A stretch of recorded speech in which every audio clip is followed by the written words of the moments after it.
Hello and welcome to the first of two Snapchat takeovers I'll be doing this week. I'm Ryan Soper, I'm with Waverley APT. I'm out and about now.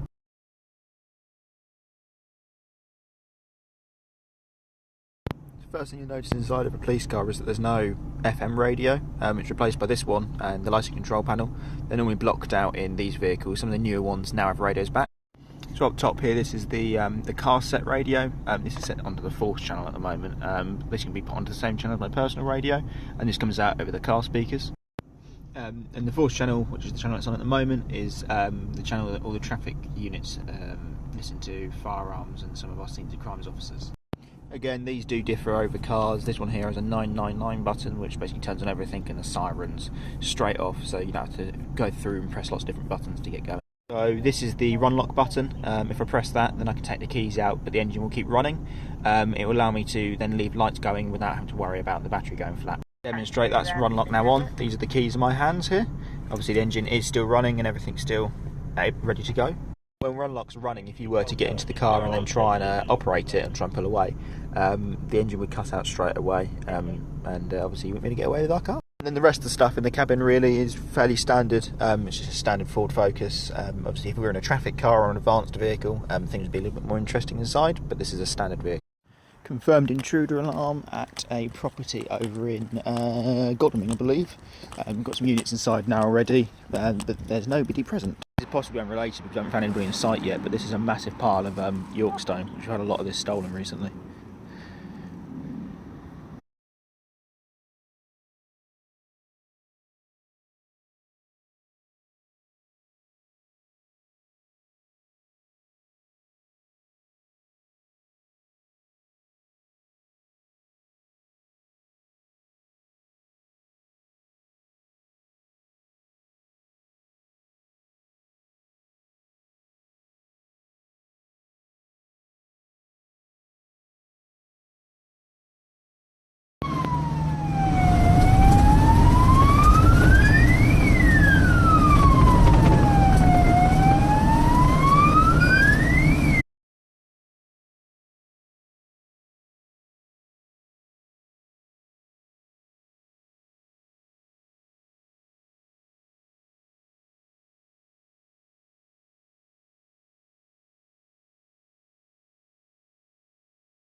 I'll give you a quick rundown on that last job I attended, where I've just basically finished all the paperwork for it.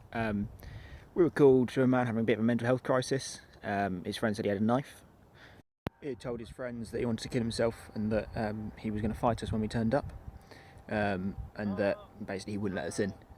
Mental health is medical, so ambulance came. When we arrived, we entered the property. My colleague was in front of me. As we entered into his lounge, the guy has basically screamed out and lunged straight at my colleague. My colleague is then restrained the male. I've jumped in to help him. However, the floor was sort of covered in quite a lot of broken glass and was quite slippery from some sort of spilled liquid. We got him in cuffs. Obviously, at this point, as a police officer, the job becomes quite difficult. Mental health is a medical issue, and ambulance were there. We're there to protect the ambulance crews and ensure that he gets to hospital. He initially was quite calm when we first restrained him. However, he would have slight episodes every now and then. At one point, actually ended up accidentally headbutting one of the paramedics, we believe.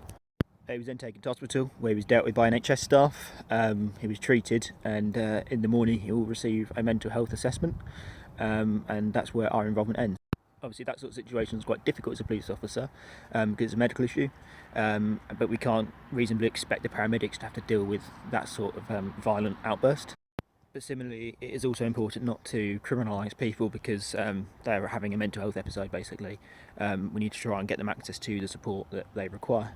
And then once we clear from the hospital, a little bit of paperwork to do, sort of some forms that go to social services, make them aware of the circumstance and let them get an action plan in place. Now it is back to the Nick to meet a colleague of mine. We're going to do a little bit of overtime until about 4 in the morning or so. I'll continue to snap. And if we're lucky, we might even meet Andy Brett, who is also on Rookies. And he's going to be joining me tomorrow. He's doing a bit of overtime with my shift. One of the Snapchatters has just asked, is it a good job being a police officer? And I think that's a really good question that I thought I'd answer actually on the Snap instead. The job of a police officer is really rewarding at times, stressful at others, and it's sort of changing every day that we go forward. It's not going to be a job for everyone, but it is a job for a lot of people, and we need a lot of different types of people in this job to keep us ticking over. Every skill counts. I mean, what other job can you at one moment be dealing with a broken down car, then you'll go to somebody having a mental health episode, and then you might go to somebody who's sadly passed away. There's a lot going on. Obviously one of the perks is well, you get to drive a police car, just don't crash them, like I may have done in the past, because they don't like that. But I think there's a massive amount of pride in this job. I'm massively proud of what I do, at the community that I serve as well, and it is a real job that you can be proud of when you get home at the end of the day. We are currently recruiting for police officers at the moment. It opened today, so if you are interested, go on the Surrey Police website and have a look at what's required of you.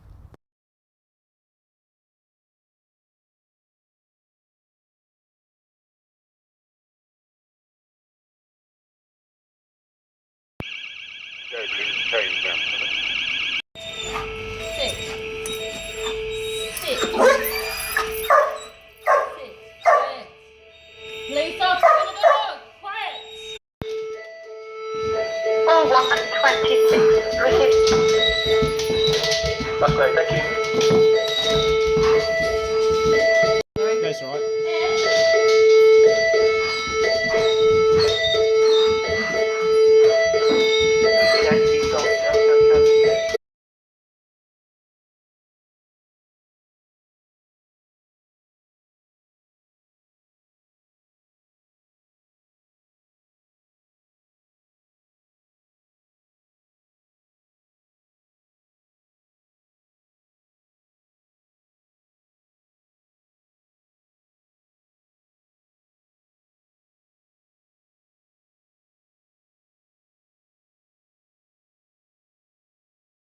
So myself and PC Strauss there decided to do a little bit of overtime. We were literally an hour into overtime heading back out into patch again, and came across a property alarm. I pointed out to PC Strauss I could hear a property alarm, and when we looked it was actually a dental surgery. Male was sort of wandering around outside. Some of the other officers attended to assist, including a dog officer, which you saw earlier on. I went inside the dog unit to ensure there's nobody else inside. There wasn't.